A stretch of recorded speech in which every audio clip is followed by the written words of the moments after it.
oras natin mga kapatid, eksakto alas 9 ng umaga. At kayo po ay nakatutok pa rin dito sa Radyo 5. Kasama pa rin Ted Filon at DJ Chacha. And nandito na nga po, kasama na rin natin ang ating guest na talaga ng mukhang mano-nosebleed tayo ng bonggang-bongga sa guest natin ngayong Marunong morning. managalog yan. Magaling siya managalog. Oo. If I'm not mistaken, kasama siya sa movie na By Bust Yes. ni Ann Curtis. Tama? Ngayong Loading-loading po natin ito dahil nga sa kanya pong binibitbit ang bandila ng Pilipinas sa tuwing siya sumasabak sa isang paligsahan na talaga namang hindi ko kayang panoorin. Sorry hindi kaya ng powers ko ito kahit na ako'y kelots baby girl. Ako gustong-gusto ko nakakakita ng mga ganon. Ha? Oo. Gustong-gusto mo yung... Naku, dali lang. O sige. Gusto ko yun. Eto Okay. na. Kasama po natin ngayong morning na ito ang Filipino mixed martial artist na talaga namang champion na champion pagdating sa mixed martial arts. At syempre, aktor din po yan. Ngayong umagang ito, ang ating Lodi ay walang iba kundi si Brandon "The Truth" Vera. Kumusta everybody? Kumusta kayo dyan? Thank you for having me on the show. Maraming salamat Oo. Thank you, Brandon, sa iyong pagpapangunlak sa aming imbitasyon. Kumusta ka na, Brandon? And, nag-breakfast ka na ba? Ano ba ang usual breakfast na isang Brandon Vera? Hindi ako nag-breakfast. Baliktad ang oras natin. Gabi na dito. It's time for sleep. Baliktad tayo ngayon. Akala ko nandito kami sa Florida ngayon. I see. So, sa Florida. akala ko nasa Maynila ka na. Kasi ang balita ko, babalik ka nga rito dahil may mga projects ka, Brandon. Alam mo, bumalik na ako sa Pilipinas. Natapos na namin 2 endorsement shoots, isang pinikula namin, and bumalik na ako dito sa Florida to finish training for our upcoming event sa One Championship to defend our title. Mm-hmm. So, no rest for the wicked. Trabaho talagang todo. Okay, sige. So, actually, bago yung up and coming fight mo na yan, meron kang binabalak ba o nasimulan mo na ito for you to be able to organize a training camp for Filipinos aspiring to be like you? Can you repeat the question? Sorry po, putol sorry. We've learned that you are planning or you already have set up a training camp for Filipinos, for youth, no? For Filipino kids who'd like to follow your footsteps, no? Your career as a world champion in mixed martial arts, Brandon. Alam mo po yun talaga yung plano namin. Yun yung talagang pangarap ko dyan sa Pilipinas, dyan sa ating bansa. Mm-mm. I was going to open, we have the building, it's more than 10,000 square feet, 3 stories. First floor is going to be all weights, all strength and training. Second floor is supposed to be all mats. Lahat ng mats, nasa bahay ko. I think I have 2,000 square feet of mats at my house. Dyan sa Pilipinas. And then, our pool is going to be long enough that you can swim laps in, and there's glass on one side. We were going to bring Alliance Training Center to the Philippines so that we could create and help facilitate martial artists from the Philippines to become world champions someday. Kung yun talagang pangarap nila. I wanted a safe place for everyone in the Philippines. I wanted a place where people can dream big and shoot for the stars. We were set to open. The equipment was getting lined up. We were going to open in March. Nag-lockdown yung buong mundo March 15. So now, the building's there.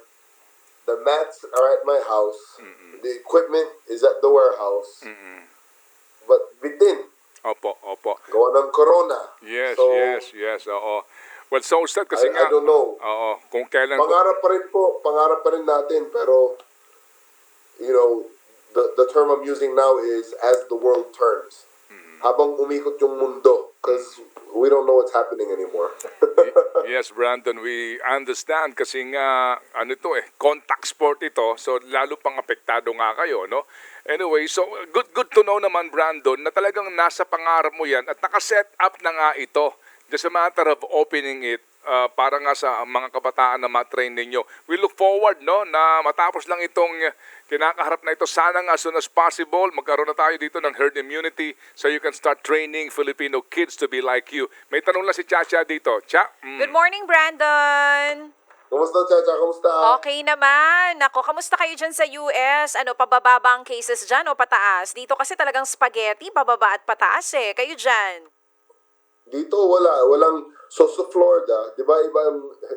Depende anong chart na mabasa mo, 'di ba? Oh, yeah. But dito sa Florida, they never closed and locked down like the rest of the US. Oh. Yung kasos nila dito is lower. I think they're ranked number 11 or 9 in being the best about all of their cases, and businesses never close. So umiikot pa yung ano nila, yung economy. Ang ganda dito, daming tao. Everybody still respects everybody. We still, they're still staying 6 feet apart. And when people go inside, they still wear their masks. So people are being respectful. But man, business is normal as usual here, and things are great. Great to hear that kasi dito sa Pilipinas nagbabadya na naman ang ECQ. Pero ito ha, Brandon, may iba ako. Yeah, pag-usapan naman natin dahil may mga nagtatanong dito kung gaano ka daw kabata when you started doing martial arts. So, I guess martial arts for me I would consider taekwondo, yung bata pa ako. I don't know how young I was. Grade school pa nga ako nun, baka mga 5th grade, maybe 4th grade, 5th grade, nagta-taekwondo na ako. Nung bang bata ka, Brandon, medyo maganda na yung physique mo to the point na mas matangkad, malaki talaga yung katawan mo with your fellow classmates, and because of that, talaga medyo kinatatakutan ka. Ganun ba yung yung image mo sa school nung bata ka o iba? Paano? Ay nako, ibang talaga yung naisip mo ang layo po. ang taba ko. I used to be the fat, parang awkward na child kasi iba yung itsura ko. I was long and lanky. Parang brand new giraffe. And then mataba pa. Kinakain ko kahit ano. I ate anything and everything. Yung nickname ko nga I guess when I was growing up, my nickname used to be the trash compactor. Basta tatapos yung kakainin ko din yung pagkain mo. Like anything that was left on the table, ako nang bahala doon. So, And then mga I was fat. ilang taon ka when you started doing taekwondo, tuloy-tuloy na yon na parang naging conscious ka na sa katawan mo, and you felt before na parang mas maganda pala sa pakiramdam na you do exercise at pinipili mo yung pagkain mo. Gaano katagal yung phase na sinasabi mo nga mataba ka, and then after that you realize kung gaano ka-important yung physically fit dapat? Alam mo, yung journey na describe mo ngayon, I guess I became self-conscious when I was in the 6th grade. Nabuli ako ng pinsan ko. Sabi niya, hoy, you need to go to wrestling practice kasi ang taba mo. You need to lose weight. And ever since then, up until now, doing all the diets and all the fads and all the hashtagable stuff, and actually learning about nutrition and learning that your body isn't the same as the person standing right beside you. Your nutritional and dietary needs are not going to be the same as anybody else. It's just as different as your fingerprint. So, I'm even learning this now.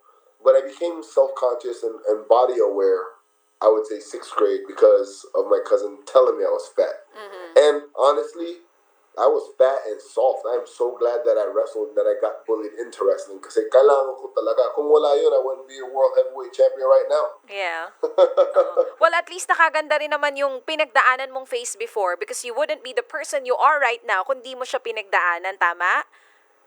Tama, exact. Sakto yung sinabi mo po. Opo.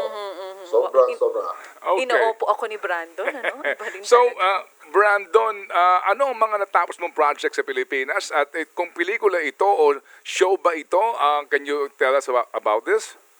So, itong pelikula na to, it was already an amazing film to start with.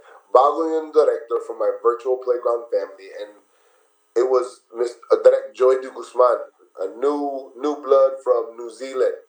And of course, Don Monteverde and the whole group at Virtual was making sure that we had this movie put together and we were shooting it. And the reason why I'm so excited is they say I've been in a asked Brandon, if you could ever do a movie, what movie would you want to do? What kind of film would you want to be? What would be your dream film? So I would love to do action film.